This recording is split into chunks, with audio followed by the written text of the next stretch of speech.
afternoon, everybody. I'm your host, LionelTavares from the Sabbath at Midnight, here to bring you these new t-shirts we just got made. They have the crucifix in the front, very obvious, so you could show off exactly who you represent. The back has the old school, old English. Okay, we're keeping it gangster, and we're keeping it truthful. So if you guys want to grab one of these shirts and you're not ashamed to represent Jesus Christ, and you want to help a Christian podcast grow and reach bigger audience, please reach out and we will sell you one of these shirts for a very reasonable price. If you are international, it will be a little extra, but work with me and I'll work with you. I hope you guys have a good day and God bless. Welcome to the Sabbath at Midnight.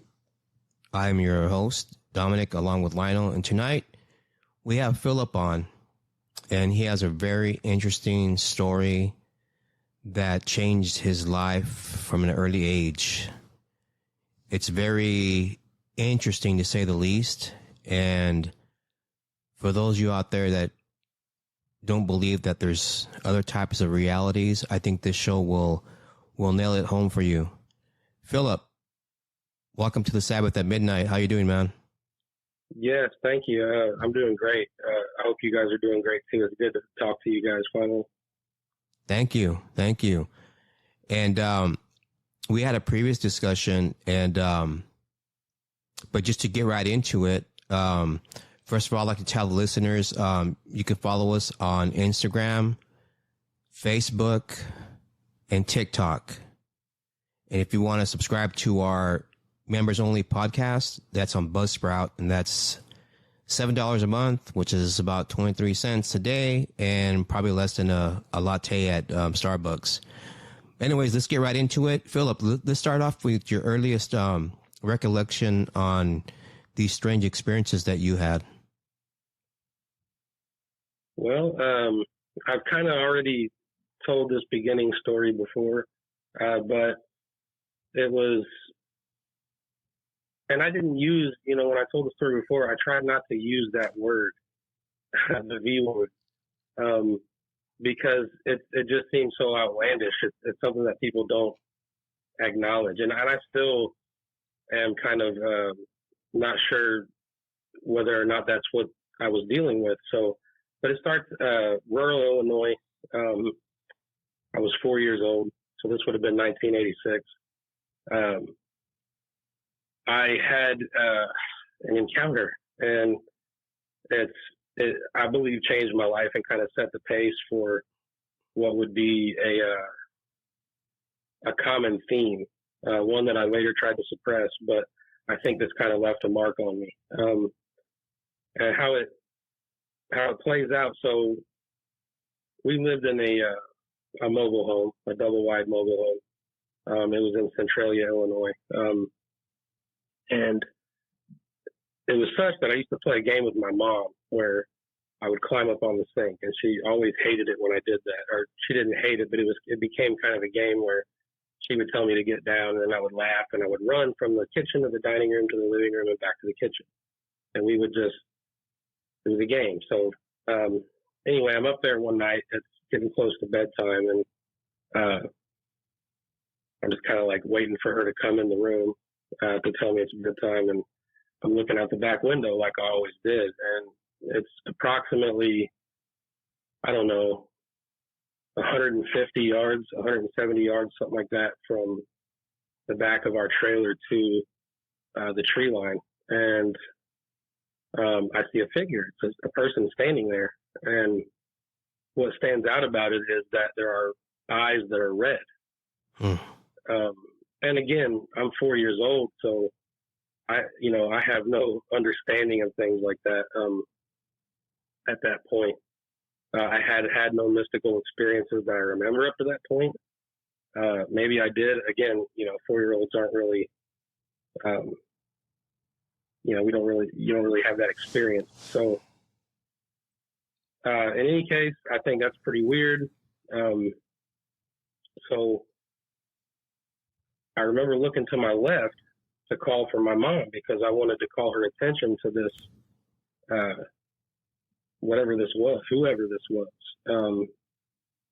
And I called for her, and as soon, it must have been, I don't know, 4 or 5 seconds, maybe less. I look back to the window, and this thing is directly in my face. Oh, wow. On the other side of the glass. And it's, I feel like I was supposed to be scared, but I wasn't. And this is a common thing with me. You'll notice that, like, very seldom am I really worried. Maybe I should have been worried at the time, but again, when you're 4, as far as I knew, this was a friend. This was like just a visitor. What it look like? So the figure that I saw was, I don't know, approximately 5'7", 5'8", around the height I am now. And I'll tell you in a minute why I know that. And it looked like a man. It looked like an African American person, just a black man. He was kind of portly, heavy set. But the skin, it was really the skin that was weird. Like it had been like lacquered. You know what I mean? Yeah. What's that? If that makes sense. Like shining, shimmering? Yeah, whitewashed in a way. Like, it just was real bizarre. And the eyes, and a lot of it had to do, why I was captivated was the motion too. Thinking back on it, when I first told this story,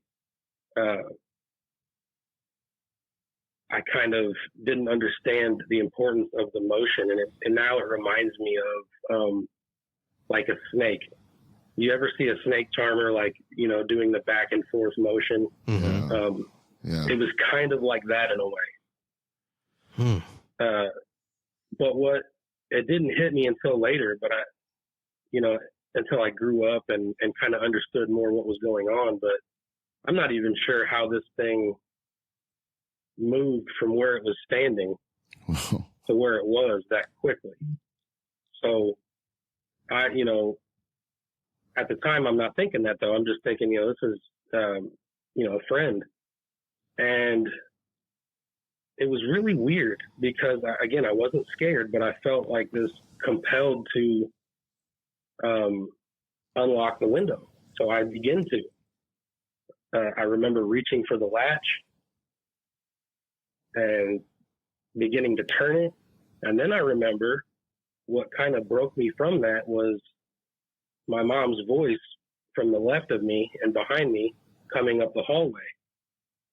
And I turned to look, and I uttered something like, look at this guy or look at this person. And then when I looked back, it was like a blur. So it was outside the window? Yes. And you think yes, he was outside the window. So, it's like but a he vampire. was so close that if there were no window there, I would have been able to feel his breath on my face. That's it. Kind of reminds me of those kind of like how vampires have that thing where they kind of wait for you at the door, they wait for you at a window, and then they kind of convince you have to make the decision to let them in. That's what I kind of got from that story right there. Yeah, I mean that's entirely possible, and I do have a theory about that, which I'll talk about. But so when I turn back around, I see this thing as a blur move towards a fence to the left of my field of vision. There was a 6, and this is why I said I know how tall he was, because I saw his frame against the 6-foot privacy fence. Mm-hmm. So it was, the movement was hard to track, I guess is what I'm saying. It was that quickly. I'd never seen a guy run or move that fast. And this thing jumps over the fence. Its only point of contact would have been its left hand. So, and I'm not even sure it needed that. It just was kind of like a very fluid motion that I've never seen. Well, I did end up seeing 18 years later when I told this the first time. And by the way, I don't know if it's okay to mention where I told it. It's the Paranormal Portal. It's up to you. Brett show, and it just was, you know, kind of life changing at that point. I believe that entity left a mark, if that makes sense. Absolutely. What was it wearing? And you said it was heavy set, right? Yeah. So yeah, this would have been like someone that you would consider pretty overweight. And moving that fast, that's kind of crazy to say. Yeah, and you know, I wasn't accustomed at that point to seeing random adults anyway. Mm-hmm. We lived in the middle of nowhere. I don't know what you know about Centralia, Illinois, but there's not a lot going on. So, especially not in the 80s. So they, you know, I would watch my dad mow grass out that window. And you know, that's my extent of like seeing people out back. There really That's how we grew up. going on. We grew up that way. I'm laughing because I get exactly what you're saying. There's nothing to do and there's nobody around. Right. Your neighbors are like 5-10 miles away. And yeah, and there was one neighbor who was, which would have been the opposite direction of the way this thing ran away from me. And this person was, I don't know, a city block away. I mean, I didn't really see anybody, but on a normal basis. But yeah, that's basically that story. And just like I told it before, I had a second encounter. What would have been 18 years later. But wait, just really quick. Do you recall what it was wearing? Was it contemporary or did it look out of place? Yes. No, not really. It wasn't really contemporary. I would have, it had and this is, I guess, kind of important, but it had like a trucker hat on. Well, I was about to say top hat would have been common. And you would have thought, I mean, you could have seen this person at like a truck stop. You know what I mean? But it, you know, the vest that people wore, like the 70s style, like, kind of like, insulated stuff. Right. It kind of, in my mind now, it appears like it was out of time a little bit, but not, I mean, for then it wasn't that far out of time. It wouldn't have been that far, but it was the aura of it that was it kind of let me know that I was not dealing with a person. Oh yeah, it was moving like you said. It was like teleporting around. What was it doing? You said it was moving from one place to the other. So I believe it was moving through space. Like, you know, I don't know that there was a teleportation aspect of it, but it was so fast that think of like, and this is how I compare it. This is what I compare it to for reference. If people want to know what these things look like, if you've ever seen the movie 30 Days of Night, yes, I have. That exactly. Wow. So like, I get it, yeah. When you see those things move, it's wow. Pretty much out of our league, right? 100% physically. More. Yeah. Yeah. Wow. I think there has to be some kind of limit to their power. I don't think they can just attack anybody. No, yeah, and that's kind of the emphasis for me is like I didn't feel threatened at all. Yeah. And even, you know, when I encountered what I believe to be the second one, I didn't really feel threatened. I was alarmed because I was old enough to know that, you know, this was out of place. Like something is off. But I wasn't, even then I wasn't really scared per se. It was just more like I should probably leave, you know? Yeah. So, and that, like I said, it's a common theme for me. I began after that seeing shadow people, having conversations with people that weren't there, according to family. I don't remember a lot of it, but having conversations with people who didn't seem to be there, including mimicking foreign languages that I shouldn't have known. But yeah, it led to a whole a whole host of like just kind of supernatural. I don't know how to explain it. Just kind of like just weird things, just strangeness in my life. You didn't dabble with anyone a part of any occult stuff or ritualistic type of stuff, or maybe a cult, or you have a warlock maybe in the family, anything like that? Or not that I know of in the family. You know, I don't know a lot about my mom's family. She's from Puerto Rico, so she was adopted at a young age. So never we know. don't know a lot about that. Puerto Rico is a very, type of pagan kind of stuff. Not saying your mom is, but there's a lot of crazy stuff that can come from over there. What about like anyone believe in Jesus in the house, Christ? Yes. So my dad was very religious. My mom was Catholic growing up with her adopted family. Okay. They were very Catholic, and they lived in New Jersey. And I remember when I would visit, which was every year, sometimes more than once a year. We were always being brought to Catholic church, and she was a believer, but not really. She didn't practice per se. Yeah. But my dad was very, very religious, and his faith was very strong. He was more of a Baptist. And how about you personally? I'm sorry? How about your belief? I didn't hear you.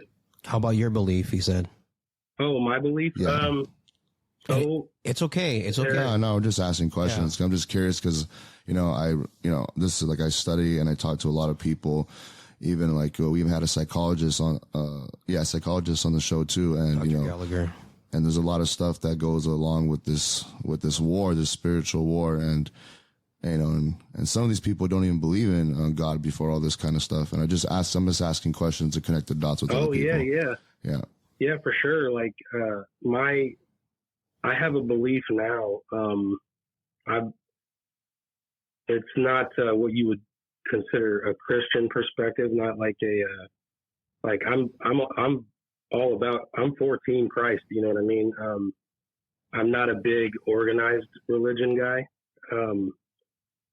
So I think what I would more identify with would be like its original kind of like hermetic, more of the hermetic principles. At the time I was being raised, like I went to church with my dad, like I sang in the choir and stuff like that. But my dad passed away when I was 7. So, I wasn't really active in a church after that. Yeah. Sorry to hear that. But, well, I mean, and even that was suspicious. It was like, because he used to see shadow people. Oh, he would wake my mom up all the time and say, do you see him? Mm-hmm. He's at the foot of the bed right there. Wow. And then when she would wake up, nothing would be there. Wow. See, that's why I asked these questions to see. It's a lot of interesting stuff. A lot of interesting stuff going on. Yeah, so the reason why I say that I think that thing left a mark on me was I just grew up weird, and some of it had to do with being I am a what they I guess consider neurodivergent, so it's hard to be not being understood in that way. Yeah, I understand that to some degree. Yeah, but it's also that, like, how do you explain to people that you see threads? I used to make these weird movements and people would laugh at me. I got bullied for it. And, you see threads moving through the air, almost. Threads. So it was almost like seeing white or like a multicolored thread. That I later learned was like what they considered a net or a. Where do you see it? Where do you see fabric of existence? Yes. Do you see them like coming out of people, or where do you see them? Yeah, kind of like that, but really like everything. Like even I couldn't walk down a hallway without like trying to maneuver around it. So And I had just the most bizarre habits, like being awoke at night by things in my ear, like speaking to me. It's just the weirdest stuff. And, you learn as a kid after so many times of explaining to people what's going on, you learn to kind of like keep it tucked. So, because people don't know how to come at you, and you know what I mean? When you explain this stuff, even people that do are like believers and, they have a faith, they tend to reject that some of this stuff exists. I don't know what you guys' experience is with that. Mm-hmm. That's my experience, because I even spoke with religious counselors as like a teenager, and I kind of brought some of that idea up, and it was just met with like a lot of judgment. No, I So, think Yeah, I totally understand that. possible. Yeah. Yep. A lot of these, like you're saying, a lot of these organized religions, they have certain things they don't accept. Me personally, I don't go to prosperity gospel churches or none of this mumble jumble stuff. I just don't. I just believe in Christ, what he said, his word, and I stay away from those 501c3 banks. But I totally get what you're saying, because a lot of things, that we've experienced, myself and Lionel, if we went to a local, big box church and talked about the stuff we've seen, oh, we'll be judged. Mm-hmm. Oh, you're doing something wrong. You got some kind of demon in you, or demons around you, or a lot of judgment instead of finding a solution, or instead of saying, hey, well, let's look into this. Let's do some research. Let's see what's going on here. Maybe there's something we can do. We can, alleviate the oppression. Maybe there's something, in the family line or where you live, there's some burial grounds, or, you know what I mean? So seeing threads is, wow. I get it. When you talk about threads, it reminds me of people who supposedly astral travel. There's a silver cord tying you to, it's a thread. Mm-hmm. So maybe these threads you're seeing are threads of existence. I don't know. It sounds like quantum physics to me. Well, oddly enough, there was a time in my early 20s, just as I had moved to Boulder, Colorado for a while, and I was experimenting with psychedelics, and Mm-hmm. I had this experience where, and this is where I lose a lot of people, because they say, "Oh, well, clearly you were high or whatever." But I remember from it that I began seeing this, what I now recognize is the flower of life pattern. I don't know if you're familiar with sacred geometry or not, but Were you on shrooms when you did this? no, this was LSD actually, but Okay, because I seen that. The mushrooms. I seen that pattern, and you're talking about like that Star David looking kind of pattern. You did see it? Oh yeah, when I was on shrooms, when I did shrooms. And Oh, awesome! I saw that, and I saw a bunch of snakes on the wall. That was kind of crazy. Snakes and the geometric patterns. Oh, wow! Yeah, like that's exactly what I saw. Only that. Well, and that could have something to do with why, because we know that those types of plant medicines were important to natives, and that could be why the serpent theme is so common. That could be why they had such a preoccupation with them, right? Right. I think they were just seeing what's on the other side. Yeah, and the list just goes on. Like, I remember in high school, I was the kid that people would. I had this preoccupation where I would read and speak in reverse, like phonetically. But it wasn't like a cute thing for me. It was actually kind of torturous in that, like, even today, it's hard for me to read a book without stopping midway through a chapter and kind of like reading the whole thing in reverse. Wow. And then reading it again. That's interesting. That's very and I've only interesting. heard about one other person that's done this, and this was another person who is, he has autism. He's a neurodivergent man, and he speaks in reverse. And maybe that's a common theme, but I thought a lot of this had to do with that, my early encounters and stuff. So it could be. It could definitely be all that. You know, I'm just based off what I heard and what I've seen. I mean, not just what I've read and what other people have told me, and what's even in the movies, is that speaking in reverse, or anything in reverse numerology, is usually something from a spiritual place. You know what I mean? And most of the time, it's not a good one. I'm just saying from what I'm pretty sure you heard about this stuff too. Yeah. You know, they hide secret messages in songs in reverse, and it's always something crazy that they're saying, stuff like that. Absolutely. I mean, there is like even when I tell people, they're like, well, that's ominous. And I guess it kind of is, but like, for me, it's just reality. Like for example, I'll even driving down the street, I read all the billboards forward and reverse. It's just how my brain works. You know, and I do that. People think it's funny. They'll hand me they read this paragraph, and I'll read it in reverse and on their little voice recorder app, and then play it back and listen to it. So wow. And it is funny, but I would like to actually, that'd be cool to record you do that and show it to people. That's insane. That's like a big deal, dude. I'll tell you what, if you guys want, I'll send you a voice message through Instagram later. Yeah, do it. Yeah, definitely. That's play it in reverse. That's not easy to do, man. I don't think you realize the scope, of that ability that you have. Yeah, well, it's hard to recognize sometimes as an ability, as opposed to like I have that perspective of it now, but it was really frustrating as a kid. It's hard enough to grow up, right? So, and then you grow up with all this strangeness. So, but yeah,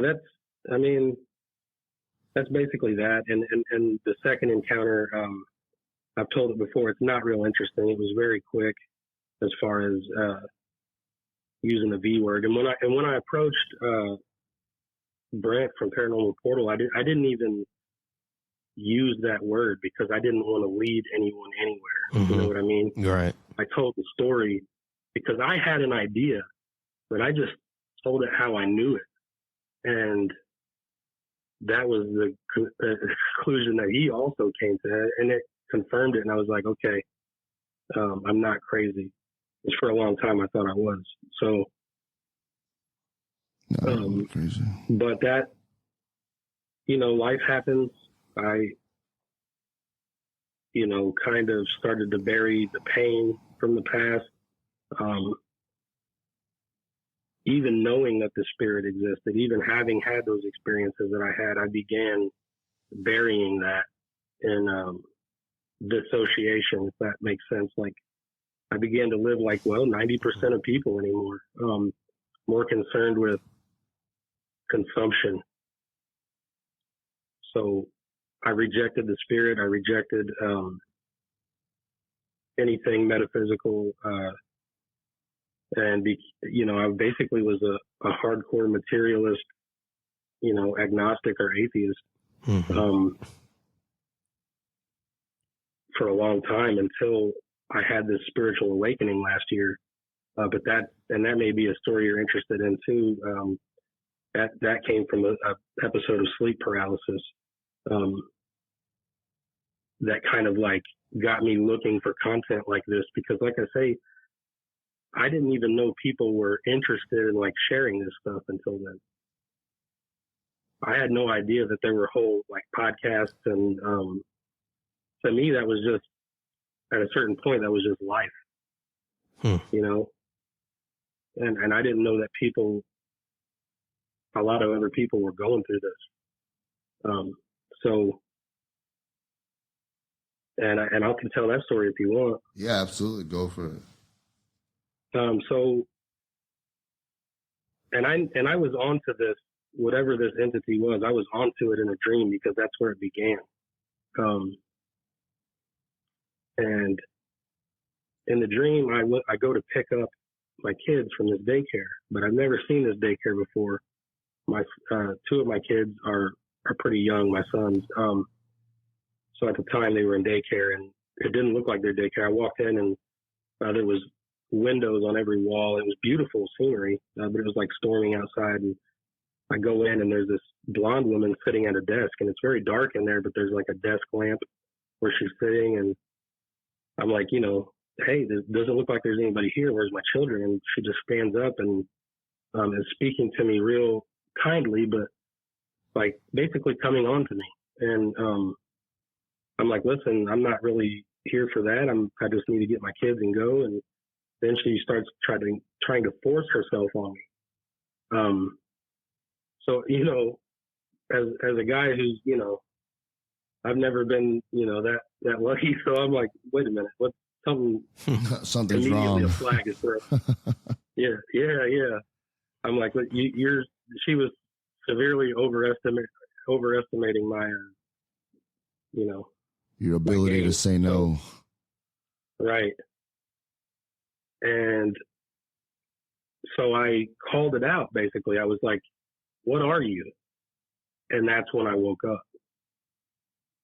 And like succubus. I'm looking dead at the ceiling. I'm on my back, and I notice I can't move. And again, I didn't feel fear from this. I probably should have, but I've always been good, if nothing else, at claiming my space. Because I don't feel like I've ever been moved spiritually, really. You know, I just don't feel compelled to run from these things. So, but I'm looking at the ceiling, and I'm like, okay, well, this is different because I can't move. And then I noticed there's something laying next to me, and my wife was on my left side. And, you know, she's taken most of the bed because that's our dynamic. Right? You identify with that? Oh yeah, dude. Yes. They want to cuddle with you, and you're at the edge of the bed, and they have the whole bed behind them. I know exactly what you're talking about. Right. So I'm on my back, and I'm so far toward the edge that part of my arm is kind of, if my hands were not like both on my stomach, my arm would be hanging off the bed at this point, right? So, but I notice that there's something to the right of me too. And I can move my eyeballs. And when I do, and I look to the right, I can see the outline of what looks like a female humanoid thing laying horizontally next to me. But in order for it to be doing that, it had to have been levitating. Oh, hell no. And both of its arms were wrapped around what would have been my right arm. And I could feel it breathing on my neck and like speaking a language. Dude, that is creepy. I don't know how you weren't scared. No, was it like a ghoulish looking thing? Was it attractive? I mean, I'm picturing like this bat looking succubus kind of thing. That's what I picture. Well, so yeah, it was clearly a female, but it was in my peripheral vision, and it being dark, it was hard to see, but I could see moonlight gleaming off of it as though it were either badly burned or reptilian. Oh God, that's a succubus, some type of siren. Yeah, that's kind of what I was thinking demonic. Too when I looked into it. Man, you should have decapitated that thing if you could. That thing's pure evil. Well, you know, oddly enough, I did panic a little bit, as is natural at that point, but absolutely, I wasn't scared. I was just like trying to make myself move. Like I was like, because if I can move, the game is over for this thing. Like, so I start moving my left hand a little bit, and I'm like frantically trying to wake my wife up, like, do something, like I'm stuck. You're not, help me. And it gets to the point where I can move my whole body, and when I jump up, nothing is there physically. And in the three-dimensional world, nothing is there, but I can feel it. And it's like it awakened my knowledge of the spirit of I was no longer, it was a tipping point where like I had been denying all this for a long time. And so I did, yeah, I jumped up around the house and I go to my kids' room because that's what I'm worried about. And I sat in their room for the rest of the night while they were sleeping. So what happened after that? Did it ever come? Yeah. Did you, you said you believe in Jesus now. Did you ever have a thought of calling out his name when this thing was right there? No, because it's not really a reflex for me. But I've found since then that claiming my space, I don't necessarily have to. I think in a lot of cases, it seems like it helps people. And I know that, in learning to manage my energetic field, I've learned to kind of claim my space in that way so that really even sometimes words aren't necessary. It's more like become an immovable object spiritually, you know what I'm saying? Yeah, I get you. And that seems to work for me. Not that I don't want to call for help. It's just that I know that we are granted the authority. You know what I mean? Yeah. So with that knowledge, it's just like I feel comfortable confronting things. You know what I mean? Yes, I do. I get what you're saying.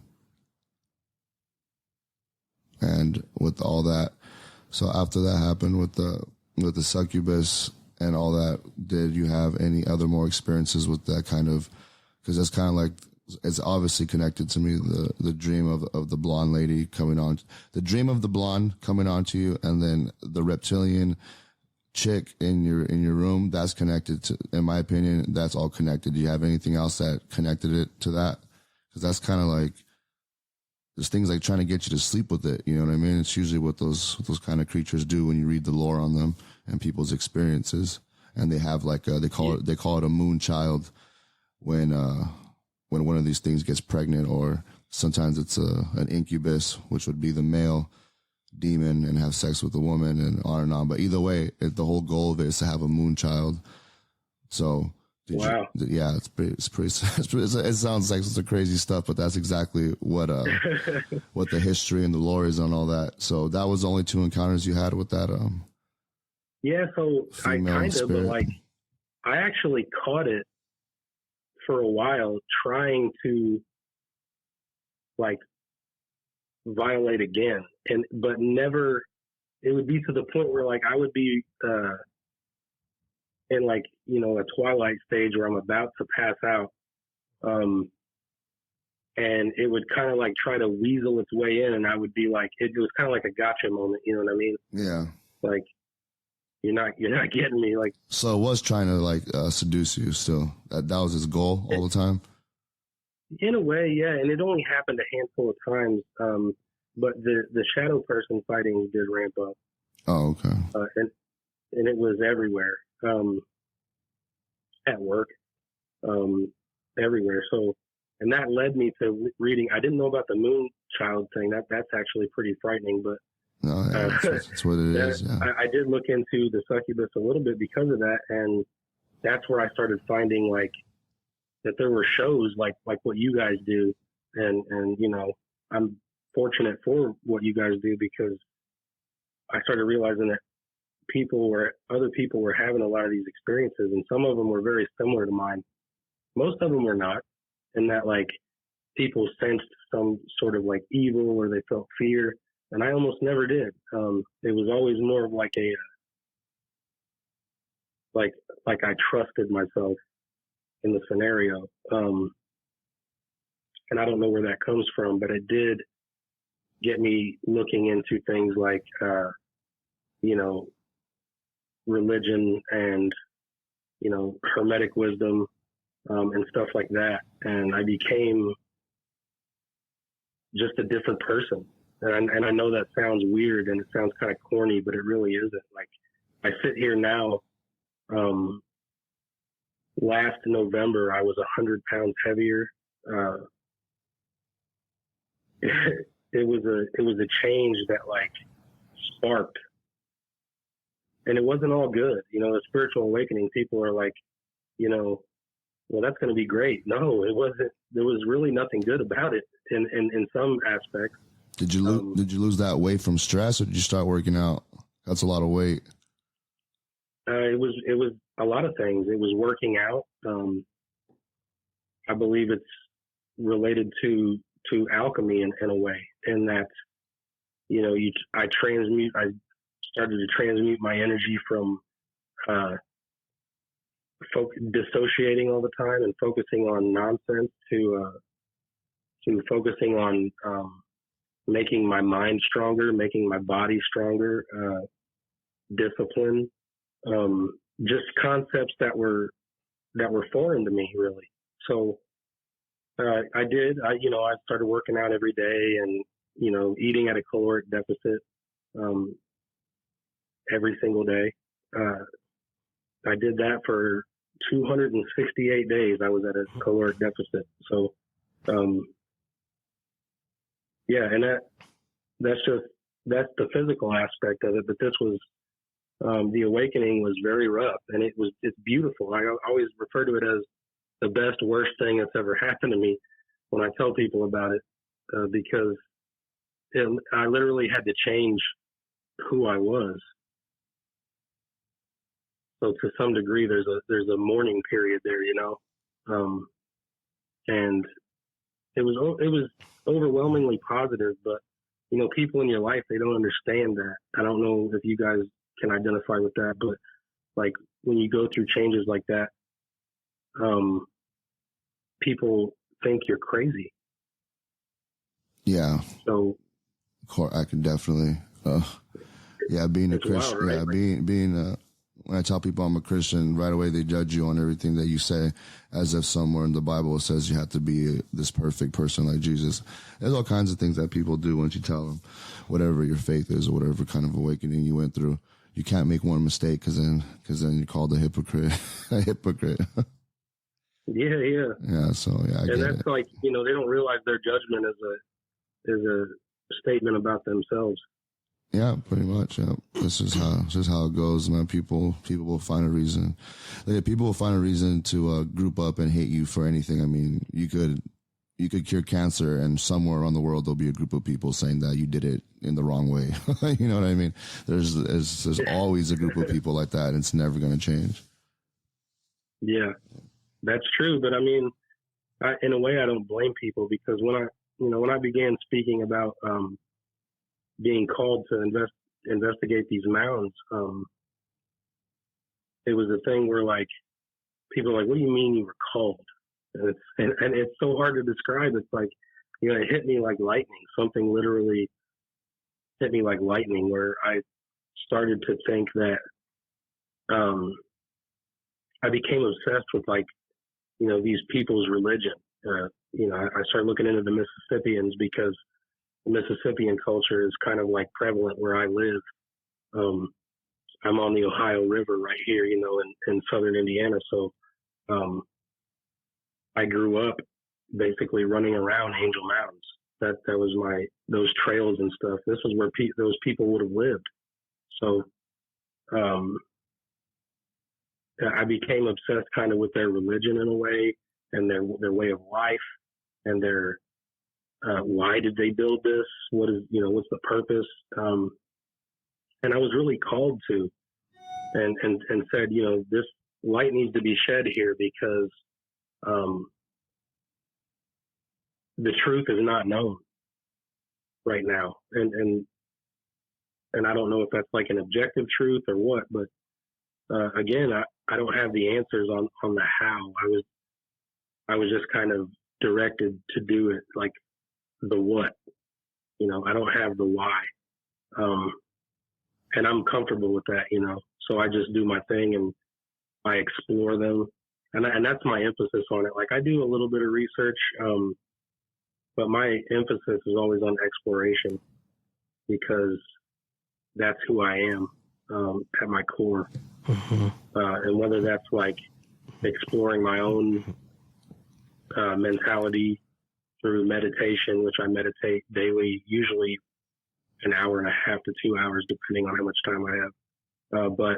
Or whether that's exploring, history. I just did a big series about George Rogers Clark and how essentially we wouldn't have a country if not for his campaign through what they called the Northwest. It would have been Illinois.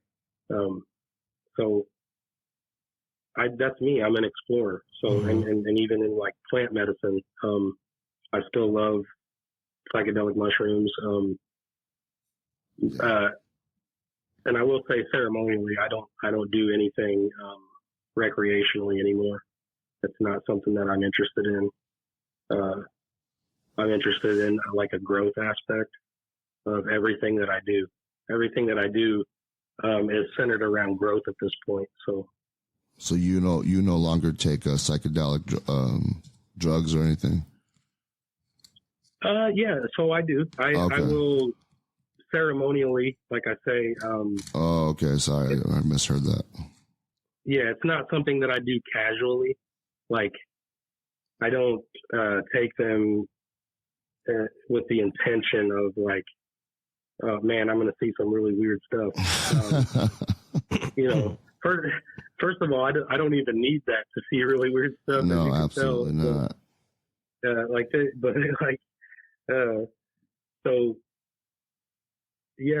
I also know through kind of like communication with them that it's important to some degree to communicate with the spirits. You mean? With spirits, yes, but with my higher self. Oh, okay. Your higher self. So as well, which I can always communicate with, but sometimes it's nice to have that. It's kind of like a speed key, you know what I mean? Like just a different way to connect. So it's like, again, it's not something that I do to get high. I don't do that anymore. I don't use cannabis. I don't drink. I don't have many of any vices. If anything, my vice these days are like, I drink too many drink packets with my water, with B vitamins in them. And then there you go. Look into Native Americans too much. Those are my vices. So good for you, man. Stay off all that stuff. A lot of people are dependent on many different drugs just to function. Yeah, and that's why I got what the awakening did for me was it made me realize where I was dissociating and like life was happening to me. I wasn't creating. And that's a problem for people, I think. I think when you have the perspective of like, why is this happening to me? It's really a time for someone to sit down with themselves and say, okay, it's not happening to you. It's happening so that you can learn something, right? Mm-hmm. Yeah, absolutely. It seems when you first saw that entity in the window to the reptilian, it led you down to this journey into looking into the mounds, chasing the mound builders. Yes, yeah. And that's why I started the YouTube channel. Part of why I started, because when I started doing the research, I was like, man, nobody even cares about this where I live. Like, I would talk to people here, and I'm like, have you ever been to Angel Mounds? And they're like, what even is that? Mm-hmm. What are you talking about? I guess it's like an ancient, it's middle woodland period, but still fairly ancient, massive earthwork. These would have been, pyramids at the time, basically. Right now it doesn't look like that because of erosion, but right. That's important. Especially when you look at places like Cahokia, which I've been to many times, and Monk's Mound, which is larger at its base than the Great Pyramid of Giza. Mm-hmm. True. When you make that connection, it's like, okay, so this wasn't just casual, and this wasn't like, you don't learn about it in school, right? So they tell you everything from, Columbus and then DeSoto forward. That's it. They skip the middle part. But in those same writings, if you read their diaries, the conquistadors, all the stuff, forget our history. If you read it for yourself, they talk about giants and dragon type of creatures flying around, giants, like 25, 30 foot tall, humanoid skeletons that they found, and amongst other very weird looking creatures. So yeah, there's a lot of stuff that's in those Columbus, right? Like Columbus even talked about killing some kind of a giant serpent thing when he got to America. They leave that part out too. They say it was just an alligator. Man, I don't think they were dumb, man. They could sail across, and make a boat or ship, to sail across the ocean, but they're too stupid to tell what a difference between an alligator and some kind of unknown creature they've never seen. I mean, you know what I mean? Like, no one believes this anymore. Yeah. We're past this already, That's kind of people's mode, though, is to like discredit the people of the time, and it's they do that to the natives too, and like you said, the Spanish were not ignorant of how things work. No, I have this book right next to me, and it's becoming one of my favorite books ever. It's by Charles Hudson. It's called Knights of Spain, Warriors of the Sun. Oh, nice. And Charles Hudson is, to me, like the GOAT when it comes to like Southeastern, especially native cultures, spanning all the way back, to before the Common Era. And it's just amazing, the things that they talk about. And one of the stories,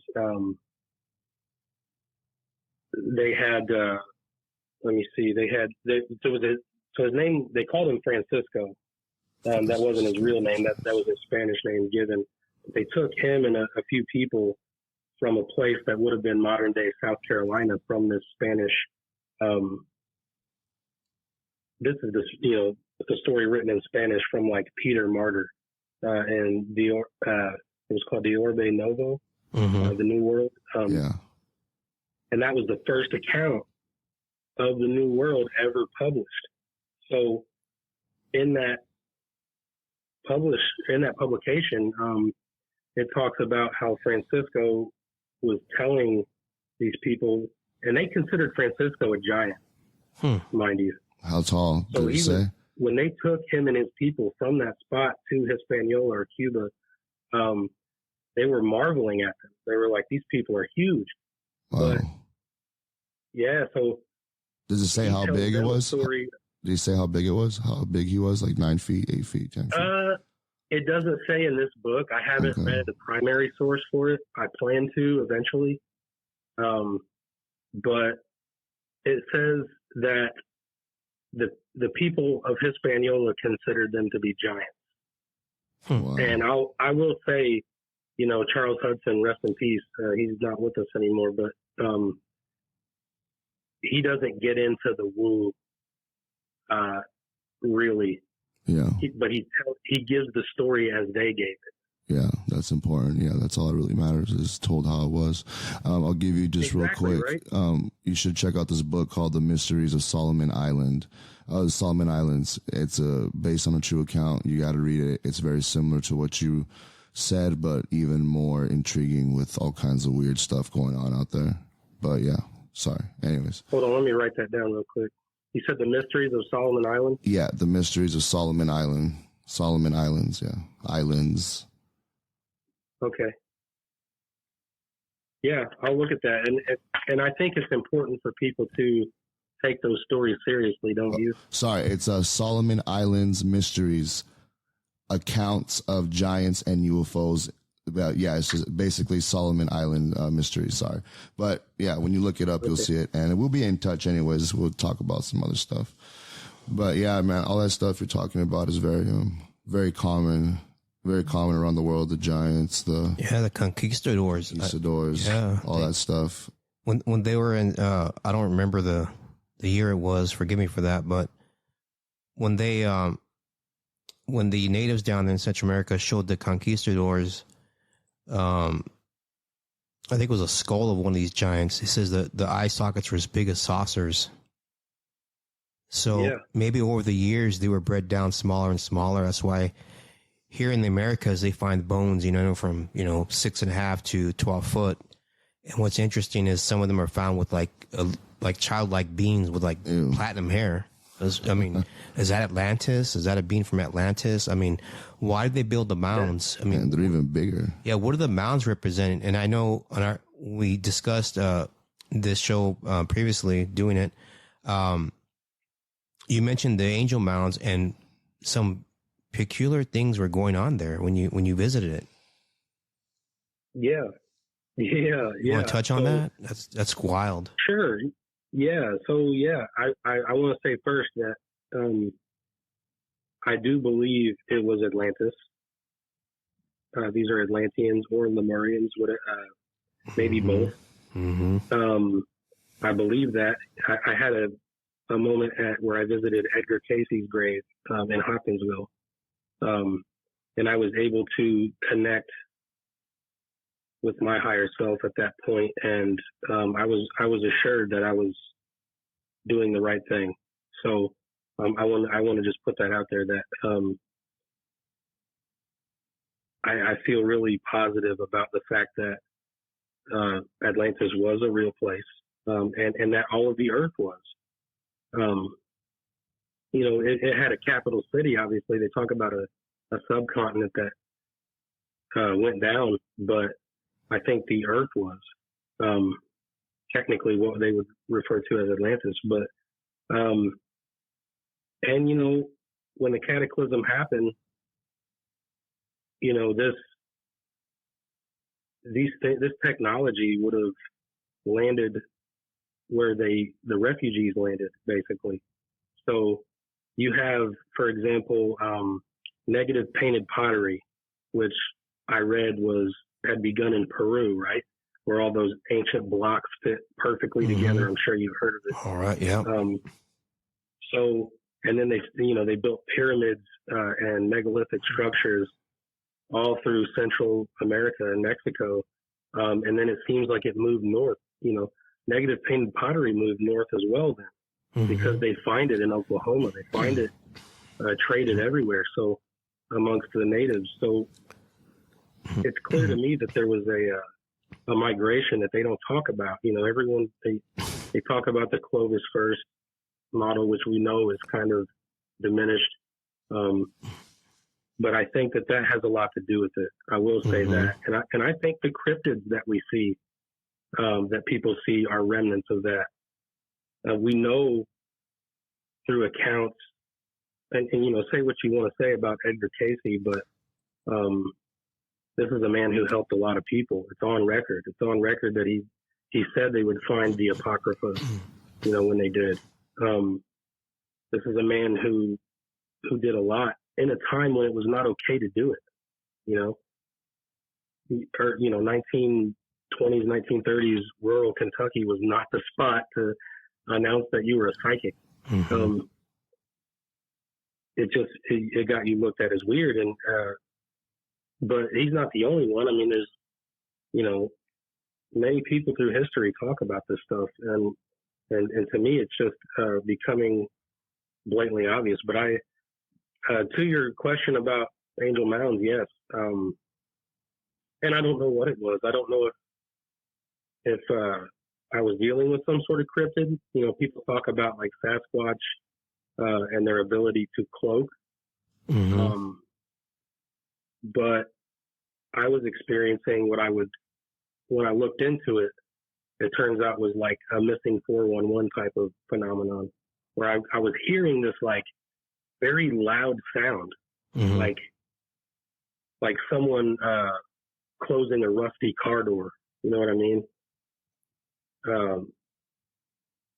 Absolutely. So, yeah, I've heard that before. Not me personally, but I've heard it like in other people who've experienced that sound, like a door slamming or something, that they come to think that it's a opening of the portal. Yeah, and that actually makes sense because I was listening to earbuds, and I heard it through the earbuds. So whatever it was loud. And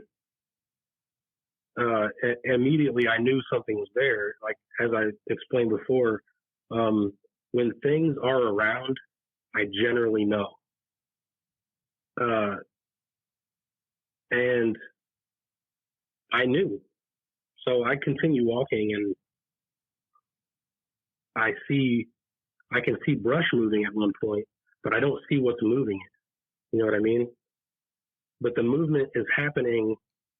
Whatever it was had to be fairly large, because it's well above my head across the way, maybe 30, 40 yards away, and up fairly high. So it's either moving through the tree and is not on the ground, or it's just that large, whatever it is.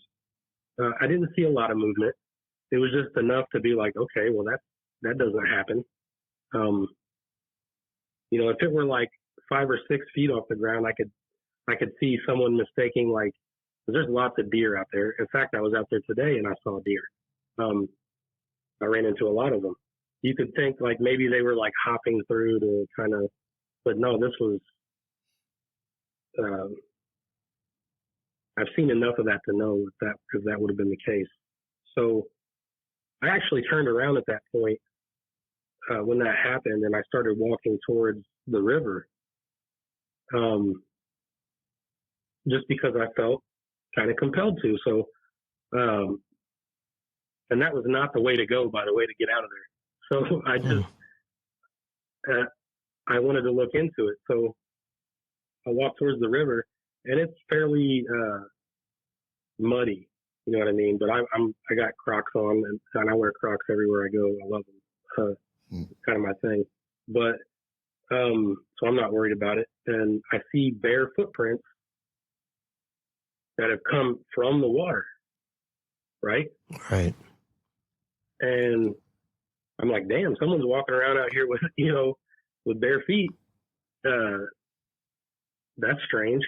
And I'm just sitting there kind of scanning the area, and then it occurs to me, I'm like, where's the footprints going in to the water? So then it bothered me. Then I'm like, okay, now I have to find them. So I start looking 200-300 yards in every direction for some footprints. Then I go and put my Croc, I wear a size 11, up to it, and the footprint is as large as my Croc or larger. So I'm like, okay, whoever this was, and that's not, I mean, I guess someone could have, you know, swam from Kentucky across the river. And I don't know about that. That maybe. You know, it's entirely possible that they did it. It's just, I don't know what would be someone's motivation for it. And, you know, even around here, we pretty well know not to swim in it. Like, we just don't really do that. Like, they do some, like, some people do some silliness where they go out and they will, like, tube or something like that. But that's kept to a minimum. And it just didn't make sense, especially for the time that it was. It was kind of chilly out at the time. And it was in the morning. It's like nobody would be out here just swimming in the morning randomly. And, you know, come out of here barefoot for no reason. But so anyway, I started heading back, and I basically was escorted out of the woods that day. I finished the trail. I was in a Discord from a podcast that I listened to, and I was telling the guys, I was like, you know, if I go missing, like, here's where I was, here's what I was doing, here's what I found. So, because I probably should have been more scared than I was. I probably shouldn't have investigated like I did, but like, I'm the type that, like, if I see it as a challenge, it's like, no, I think I will look into it, you know? And I think to some degree, maybe these things we see play on that fear, you know? Like, this thing is afraid of me, so I will use that to get it away from me or whatever. But that doesn't exist for me, really. So it would have to do something pretty drastic for me to take off running, for example. Absolutely. But yeah. What I have a question. Did you ever visit the Serpent Mound? If you did, Yeah, I was there on the eclipse. what'd you think? What's your feeling on it? On it swallowing an egg or whatever that means? That meaning everyone's got their own little thing about it. What are your thoughts on the Serpent Mound? I don't know that it's an egg. I think when you look at it, I think quite clearly this is representing something like maybe a headless serpent. You know what I mean? And the reason I say that is like,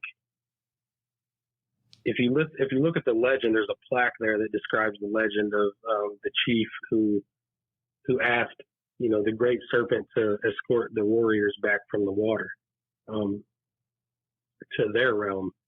And I guess it agrees to, but they end up finding the body of this giant serpent, you know, basically dead, washed up. And they took part of it as medicine. And maybe it's that place is where they buried it. I never heard that before. You know, yeah, I haven't. I mean, that's not my official theory. It's just a maybe. It's like, right. Why else would they? Maybe that's where they found it. You know, and so they thought, let's cover this up. I can't tell you, but I think it's weird that it would be just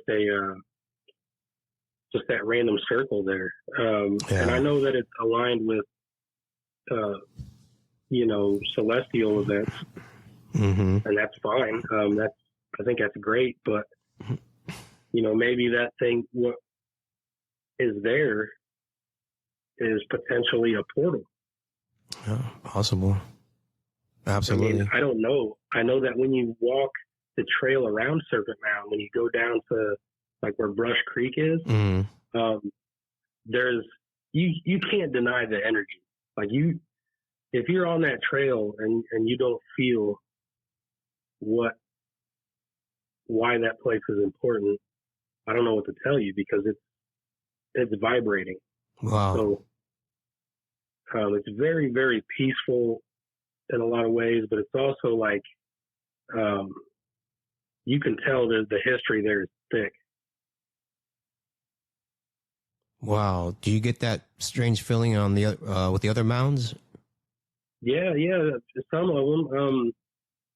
Me and my sister actually had this weird experience at Wycliffe where we both got ill out of nowhere. Where's this at? So Wycliffe is on the other side of Paducah from me. It's kind of like it's not far from Kincaid Mounds, which is in southern Illinois. Okay. It's across the river to some degree. Both of them are, well, Kincaid is especially hard to get to because it's in the middle of absolutely nowhere, which is why it's so pristine there. Nobody goes to vandalize it. But Wycliffe is actually awesome if you've never been. It's amazing in that they have like this big museum building where like it's partially excavated, and you can go in and see kind of how they used to excavate. They have all kinds of artifacts there, and I nerd out in there forever. I mean, I could live in there. But so there's only like 3 mounds really preserved, and they have a little trail to walk around, and it's not very long. It's a very small site, but we both got hit almost at the same time with nausea. And being who we are, my sister's a lot like me. We're like, no, we're looking into this. So we decide to meditate, and we're grounding. We have our bare feet on the earth. You know, we're meditating and trying to get a sense for why we feel like that. And we didn't really come away with any answers. It was just a thing. It was a weird experience. It was clearly like maybe a moment of pain that had happened. I don't necessarily subscribe to the idea that time is linear, so maybe there was some crossover there. I don't know. I don't have a lot of answers in those explorations. You know what I mean? I just think it's interesting, and I don't think that's why I do this. Yeah, I don't think we could ever get all the answers for everything anyways, don't you think? With everything you've been through, some things are just probably gonna have to be a secret until we find out what's gonna happen when we pass away, right? Oh, absolutely. Yeah. I mean, and what would be the would you want to? If someone said right now, here's a pill, take this pill and you'll have all the answers, would you even want to? Like the Matrix movie, I Kind of, think yeah, but I like more would. like you would know everything. There's no way I would take it. I guess I have to think about it, but right now, not knowing anything doesn't feel too good either. Right, that's true. But like, I think of it like how they talk about unearned wisdom, and unearned wisdom is a trap, right? So like, it's something that has to be felt, and that's why I believe I was called to explore these places, was to gather wisdom and to earn it. And, that's why I focus on, boots on the ground, or Crocs on the ground, because that's where I'm in. But I have a sincere love for it. And I don't always get into the woo of it. I like the history. One of my favorite things is standing atop some of these mounds on the places where you're able to, and kind of imagining what it was like to be there at the time. It's just an incredible feeling. It's like it was important to them, so it should be important to us. Yeah. Yeah. They built them for some reason. Maybe they were for, I don't know, rituals, portals, energy points. Well, is it the mounds for the Native Americans? They wrote what they're for. They're for the giants. That's what they said. It's in their writings. They said they buried the giants there, and then they would sleep under there and try to get their essence from the remains of the giants. At least that's what a lot of the Native American stories say what they were for. Yeah, it could be anything like that, and and there's multiple cultures and crossovers, so it's hard to say really. Like, I know the Mississippian cultures were the ones who were responsible for most of the flat top pyramids, they call them. They kind of were the dominant culture there, but even that wasn't a solitary culture. You would have had, they say in Cahokia's heyday that there was over 30,000 people there. Oh yeah. And they always tell people that was larger than the population of London at the time. Yeah, there was I forget the name of the chief, but when they asked him about who built the mounds, and they said they were here before we got here. Yeah, that would have been Cherokee. And they also told stories of like Judaculla Rock, which is that massive boulder. And I just think it's so disrespectful when people take these stories and say, well, clearly they don't know what they were talking about. Yeah, I know. That's ridiculous. That's ridiculous. And it's like, what do you mean? Like they had no writing. So they were there. Storytelling was their thing. Yeah.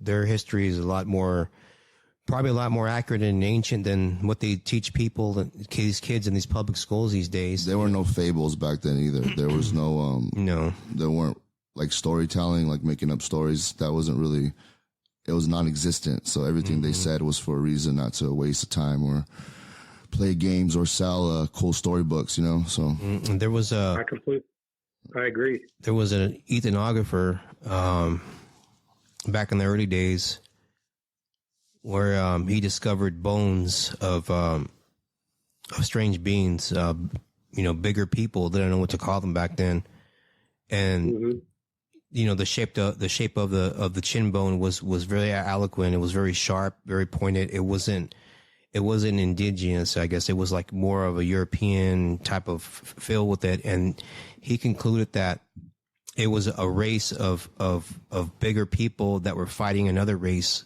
that were, I guess they were probably European too, but he only can identify them as the mound builders were fighting the Mayans. And they're both big. Yeah. So, this goes back to, was this a war? Because, the Central Americans, it's not the Toltecs. I forgot the name of the tribe, but they talk about a race that came on a boat Yeah. and they were from Atlantis, and the Olmecs. The Olmecs say that they are the priest of Atlantis, and that's how they were taught all this technology in Central America.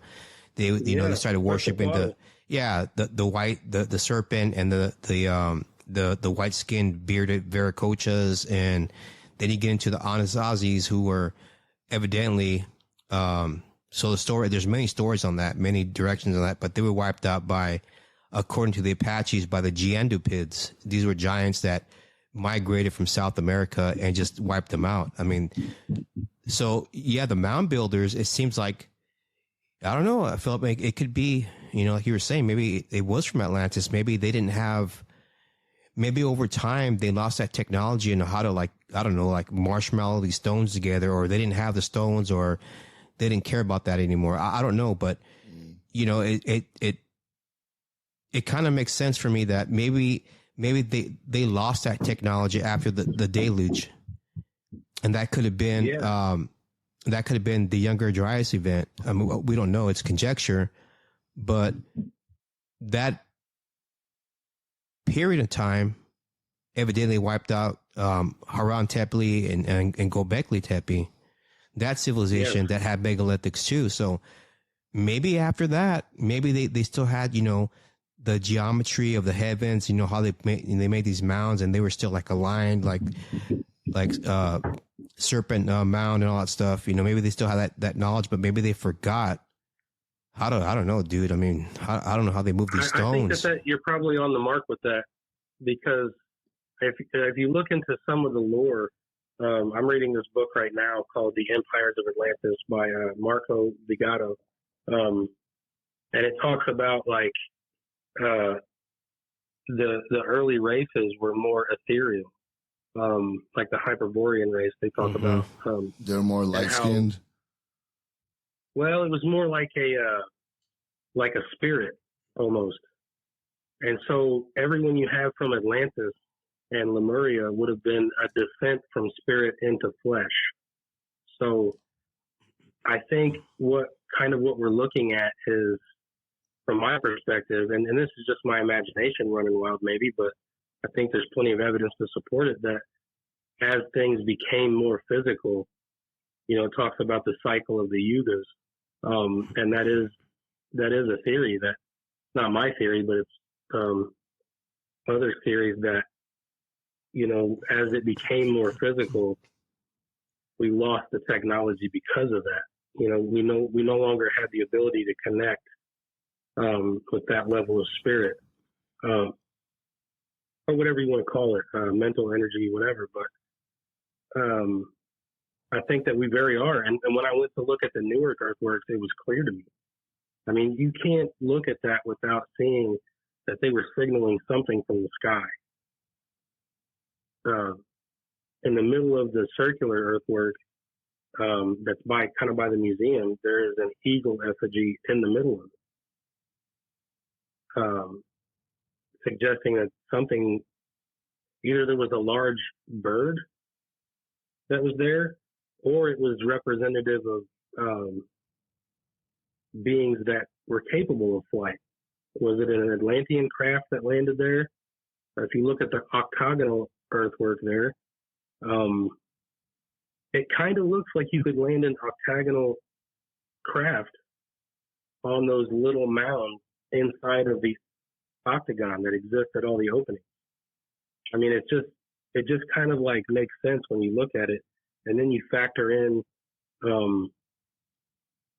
Flint Ridge and its proximity to that place, where there's a massive deposit of quartz.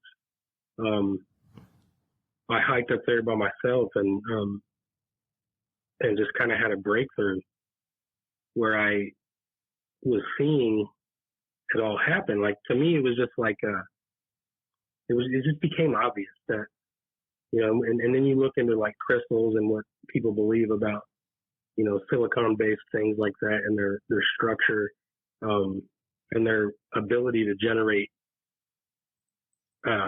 power, for example. That Tesla even thought that in some ways they were alive. and we do have silicon-based life form on Earth. They exist in the oceans. It does exist. So, and there's quartz everywhere. I mean, it's massive. You know, you can't take any with you when you go. It's a felony, I think. But that's interesting that you said that. You said the silicon is alive, right? And the silicon has like a kind of like a mind of its own type of thing. And I don't know if you heard of this, but a lot of these flat giant mountains have been theorized to be giant tree stumps. I don't know if you ever looked into that. Like tree stumps. Like, you ever seen some of the mountains, or just they look like giant tree stumps, or just a cut on, like, right off flat, like mountains with flat tops. Like, oh yeah, like, you know what I mean? Like, those are not. That's like it's not a natural formation. No, you can't tell me that's a natural formation where a mountain just comes flat at the top and looks like a giant tree stump. But anyways, my point is that there's a lot of even in the Bible, talking about the giant silicon trees that used to go up to the heavens, as the ancients would describe them, and they said they were silicon trees. And also, that kind of reminds me, you know how in movies, you know, these people know what they're talking about. They always put some truth into these movies. And you ever seen Avatar? Yes, yeah. Okay, so in Avatar, what do they connect themselves with those giant silicon trees that they communicated with? So I'm just saying there's some kind of connection with these giant trees that used to be, because I believe it 100%. I do believe 100% a lot of these mountains are ancient tree stumps, kind of like Devil's Tower up in out here in the U.S. That thing looks like a tree stump. You can't tell me that's a volcano, man. That doesn't make any sense. And you can even see the columns of all the little hexagonal shapes of what a tree looks like when it's petrified. But when I 100, yeah, sure. Yeah, I 100. You cannot. I don't care what degree you have. I don't care what kind of suit you have on. You're not going to sit here and tell me that Devil's Tower was made out of a volcano. It doesn't even make any sense. It does. I don't care. I know that is an ancient tree stump because I believe everything the Bible says, and it's not just in the Bible. It's also in other histories that there were giant trees, silicon trees, and they had a very special material. Apparently, not only was it alive or it could store memories. So there you go. Like, it was some kind of memory storage thing, like something like that. Yeah, well, and that's corroborated by the lore in Atlantis, and that you can go get at a metaphysical shop right now, Lemurian quartz. So yeah, exactly. So that it's established that you can, and that's what they used originally with radio tech, if I'm not wrong. I mean, I heard something like that. And so I think there's something to that. I think you're right in a way that, like, and it could have been trees. I think it also could have been fungus too. Oh, because there's records of, like, fungus, which are older, if I remember correctly, than trees. Well, 100%. 100%. Those are giant tree stumps, and there are petrified giant mushrooms. I mean, there's just a bunch of giant vegetation that we found petrified, or, you know, in some kind of state of being preserved. So yes, all that is true. Fungus, giant mushrooms, giant tree. Everything was bigger back then. I mean, you ever seen those, the megafauna they found? They found like this group of petrified armadillos, and every single one of them was the size of a Beetle, a Volkswagen Beetle. So, and you know, this is all real stuff. That's kind of scary. Yeah, these are all real things. And again, you know, I know 100% without a doubt. I don't have any doubt that I do know giants existed, giant human, half human type of whatever creatures. And I mean, what else could chop down these giant trees? I mean, to me, had it been giant humanoids with giant technology, you know, so it just all kind of fits what I see with my eyes, you know. So I agree, because you can't have that sort of cognitive dissonance that it takes to, like, look at certain things and then to hear lore that are from people that are indigenous to that place and then just shake it off. Yeah. I think that's arrogance, you know. I think what you're saying is right. I mean, you have to take into account that people of the past were not ignorant. And like I was saying about Judicola Rock, even they told them that there was a giant, and that was his name, Judicola, and who drew those petroglyphs on there, who carved them into there. And the story was that he had 7 fingers on each hand, I believe, and could leap from mountaintop to mountaintop. I mean, I have no reason to not believe people when they say that. If that's their legend, you should honor that, right? Yeah, I agree. I mean, the natives, they were here before the Europeans got here, so they know a little bit about the history, right? And I think things are backwards. I don't think we were. How do they teach us? We started dumb and now we're getting smarter. I think it's the opposite. Yeah, I think so too. I think we're getting dumber right now. I think the technology ended with the time of the Sumerians. I think when that ended, I think we started all over again. Because I mean, you look back. I mean, yeah, there was a flood. You talk about the crystals and all that stuff, and people don't realize that these pyramids, the rock they're made out of, that rose granite has quartz in it, and they had a white limestone capstone on them.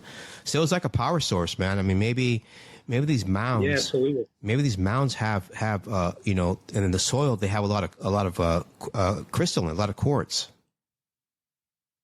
Well, I don't know that they do, but I know that certain places like Newark have that, what would have functioned as absolutely as a quarry. Mm-hmm. I mean, they know it did, because the chert that they found there among all the crystal was highly coveted by natives everywhere because of its visual properties. It was multicolored, and that flint or chert was like very coveted. I mean, it's beautiful. If you go there and look at it, it's awesome. But yeah, I mean, I think you guys are onto something about, as far as people being advanced back then. I mean, I don't know if it's like a metric of dumb or smart, but I think it's an awareness. I think what you're saying lends credence to the thought that we don't have the awareness that we had because we are in the third dimension too heavily. Mm-hmm. And some people to a degree more than others, but no I kidding. think we're coming out of it. If you look at the Yuga cycle, and I'm profoundly hopeful, by the way, for the future, because number one, I think we have to be in order to create it that way, but also I think as our awareness grows back to where we were, or to some semblance of that, if we don't destroy ourselves first, I really feel hopeful that, like, there'll be understanding. And I listen to people like Graham Hancock say that, we just have amnesia, and I don't think that we do. I think it's just a matter of our awareness can only be so much in this density. You know what I mean? Well, yeah. And there's ways out of it. That's why people meditate. That's why we pray. That's why there's ways to connect. It's just, we don't put emphasis on that anymore. We put emphasis on dissociation, and that's kind of like what I had in my spiritual awakening, was the revelation that is a trap.